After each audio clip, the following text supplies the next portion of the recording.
السلام علیکم بچوں، تیسری غزل نہب جماعت کی غم ہے یا خوشی ہے تو، میری زندگی ہے تو۔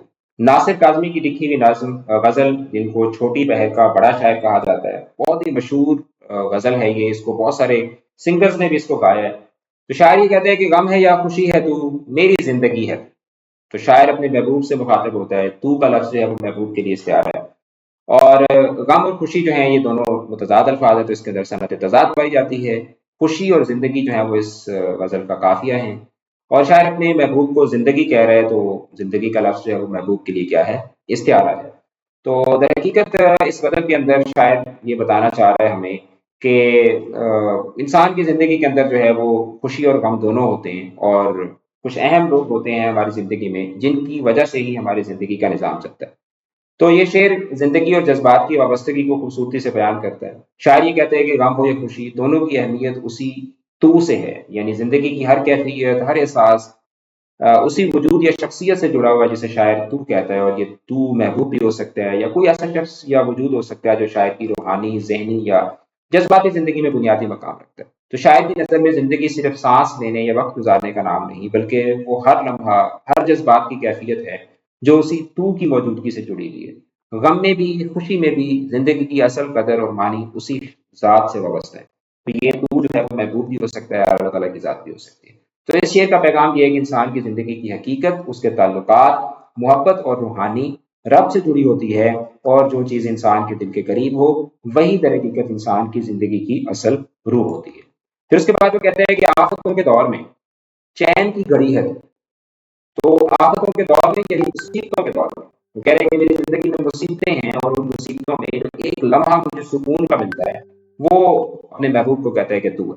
تو اپنے ابھی چین کی گھڑی جو ہے یہ بھی ایک استعارہ ہے اپنے محبوب کے لیے۔ تو آفت اور چین اس میں کیا پائی جاتی ہے؟ صنعت تضاد پائی جاتی ہے۔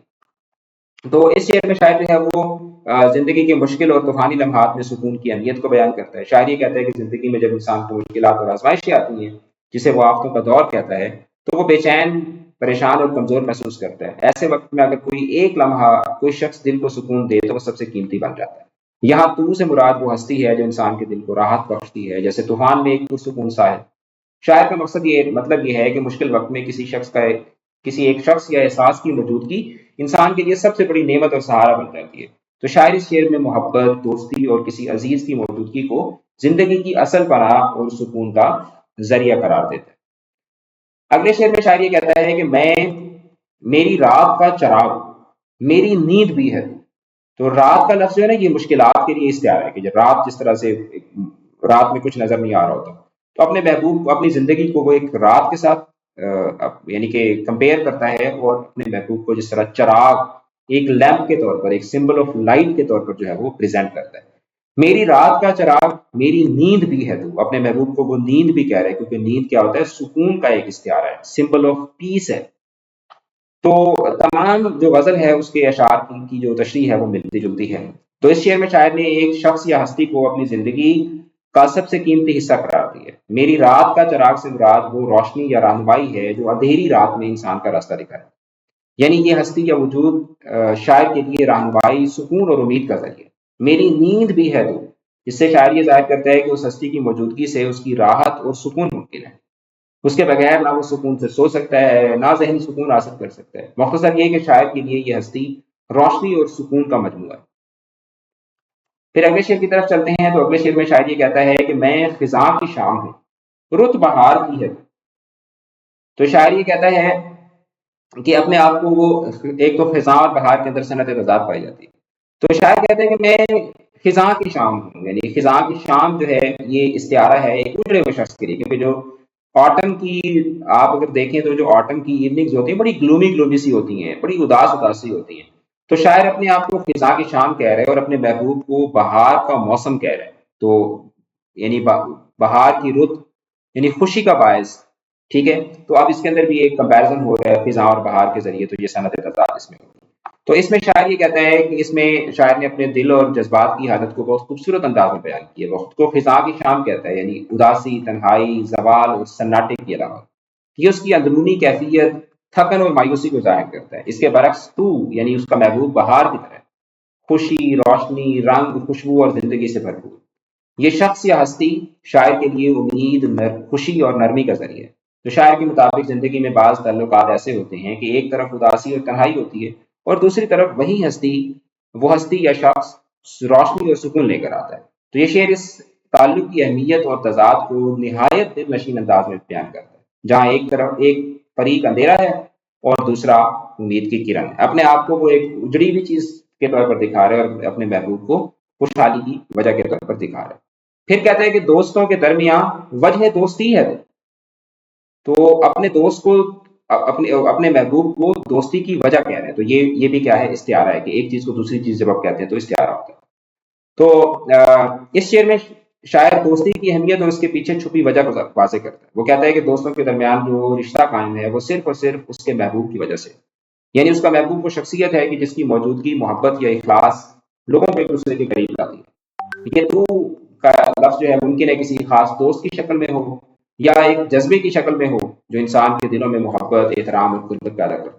تو شاعر اس شعر کے ذریعے یہ دکھاتا ہے کہ دوستی اور تعلقات صرف موقع یا ضرورت کی بنیاد پر قائم نہیں ہوتے، بلکہ ان کے پیچھے ایک خاص کردار یا مثبت اثر موجود ہوتا ہے جو سب کو جوڑتا ہے اور رشتوں کو کیا کرتا ہے، مضبوط بناتا ہے۔ پھر اس کے بعد شاعر یہ کہتا ہے کہ میری ساری عمر میں ایک ہی کمی ہے تو اس میں صنعت مبالغہ ہے، بڑھا چڑھا کر، کیونکہ انسان کی زندگی میں بہت ساری چیزوں کی کمی ہوتی ہے، لیکن وہ کہہ رہے ہیں کہ میری ساری عمر میں صرف ایک چیز کی کمی ہے اور وہ میرے محبوب تو ہے۔ تو اس میں شاعر اپنی زندگی کے مکمل تجربات اور لمحات کے باوجود ایک خاص کمی کا احساس ظاہر کر رہا ہے۔ وہ کہتا ہے کہ میری ساری عمر میں جو ایک خلا یا کمی رہی وہ صرف تو کی غیر موجودگی کی وجہ سے ہے۔ یہاں تو کسی عزیز، محبوب، دوست یا زندگی کی وہ ہستی ہو سکتی ہے جس کی موجودگی سے شاعر کی زندگی مکمل اور خوشگوار بن سکتی تھی۔ تو شاعر اس شعر کے ذریعے یہ دکھاتا ہے کہ بعض لوگ یا تعلقات انسان کی زندگی میں اتنی اہمیت رکھتے ہیں کہ ان کی غیر موجودگی ہر خوشی یا کامیابی کو ادھورا بنا دیتی ہے، اور یہ کمی مادی نہیں بلکہ جذباتی اور روحانی ہے جو انسان کے ہر لمحے پر چھائی رہتی ہے۔ پھر اس کے بعد وہ کہتا ہے کہ میں تو وہ نہیں رہا، ہاں مگر وہی ہے تو، یعنی وہ کہہ رہے ہیں کہ میں تو حالات کے ساتھ ساتھ تبدیل ہوتا گیا، لیکن میری زندگی میں جو تمہاری اہمیت ہے وہ ویسی کی ویسی ہے۔ تو اس شعر میں شاعر انسانی تبدیلی اور تعلق کی مستقل مزاجی کو سادہ انداز میں بیان کرتا ہے۔ شاعر یہ کہتے ہیں کہ وہ خود بدل گئے، ہو سکتا ہے کہ اس کے خیالات، جذبات یا رویے بدل گئے، لیکن تو وہی ہے جو ہمیشہ تھا۔ یہاں تو کسی عزیز، دوست یا محبوب کی وفاداری اور استقامت کی علامت ہے جو وقت اور حالات سے متاثر نہیں ہوتی۔ تو شاعر کے دل میں دو احساسات ایک ساتھ، ایک طرف اسے دکھ ہے کہ وہ خود پہلے جیسا نہیں رہا، اور دوسری طرف شکر گزاری کی ہے کہ دوسرا شخص اپنی اصلی حالت میں قائم ہے۔ تو اس کی موجودگی اور مستقل مزاجی شاعر کے لیے سکون اور تسلی کا باعث ہے۔ تو یہ شعر ہمیں سکھاتا ہے کہ انسان بدل سکتا ہے، انسان کے حالات بدل سکتے ہیں، لیکن کچھ تعلقات اور لوگ ہمیشہ ویسے ہی رہتے ہیں۔ تو ایسے لوگ ہی ہماری زندگی میں استحکام اور سکون لانے والے ہوتے ہیں۔ اور آخری مقطع میں شاعر یہ کہتا ہے کہ ناصر اس دیار میں، ہائے ناصر اس دیار میں، ناصر اس دیار میں کتنا اجنبی ہے تو۔ دیار ملک کو کہا جاتا ہے، تو یہ جو دیار کا لفظ ہے یہ دنیا کے لیے استعارہ ہے۔ تو دیکھو انسان بھی اس دنیا میں اکیلا ہی ہے، ٹھیک ہے، تو اسی حقیقت کو یہاں پر شاعر بیان کرتا ہے۔ شاعر یہ کہتا ہے کہ تو اس دیار میں کتنا اجنبی ہے۔ اب پہلے وہ محبوب سے بات کرتا آیا ہے، اب آخری مقطع میں شاعر ساری ڈسکشن کو اپنی طرف تو کے ذریعے شاعر اپنی بات کرتے ہوئے کسی خاص شخص، محبوب یا فرد کی نمائندگی کرتا ہے جو معاشرے یا ماحول کے عام اصولوں اور رویوں سے مطابقت نہیں رکھتا۔ ناصر یہ بھی ظاہر کرتا ہے کہ اس اجنبیت کی وجہ مثبت بھی ہو سکتی ہے، یعنی منفرد اور الگ سوچ رکھنے والا ہونا، یا منفی بھی ہو سکتی ہے، یعنی اسے قبول نہیں کیا جاتا۔ تو شاعر اس شعر کے ذریعے یہ شعر جو ہے یہ سماجی تنہائی، جو سوشل آئسولیشن ہوتی ہے، فرد کی بے خبری یا محبت کی غیر تسلیم شدگی کی طرف اشارہ کرتا ہے۔ تو یہ قاری کو یعنی پڑھنے والے کو اس احساس سے جوڑتا ہے کہ بعض لوگ یہ جذبات دنیا میں اپنی جگہ تلاش نہیں کر پاتے۔ بہت ہی خوبصورت غزل ہے جو ہم نے پڑھی ہے۔ انشاءاللہ اگلے سبق میں ہم آخری غزل کے پہلے شعر کو کیا کہتے ہیں، غزل کے پہلے شعر کو مطلع کہتے ہیں، اس کے بعد آگے ہم آواز الفاظ کو کیا کہتے ہیں، قافیہ کہتے ہیں، استعارہ کے ارکان کتنے ہوتے ہیں، تو استعارہ کے ارکان جو ہیں وہ 3 ہوتے ہیں۔ تو یہ میں نے MCQ بھی آپ کو کروا دی ہے۔ تو بیٹا آخری جو ہماری کلاس ہوگی اس میں ہم انشاءاللہ کل کی کلاس میں ہم آخری غزل پڑھیں گے اور پھر ہمارا اردو کا سلیبس جو ہے وہ مکمل ہو جائے گا۔ تو چینل کو سبسکرائب کریں، اس ویڈیو کے ڈسکرپشن میں اب تک آپ کو تمام لیکچرز جو اردو کے کنڈکٹ ہو چکے ہیں ان کا آپ کو لنک مل جائے گا پلے لسٹ کی صورت میں، اس کو آپ ضرور فالو کریں۔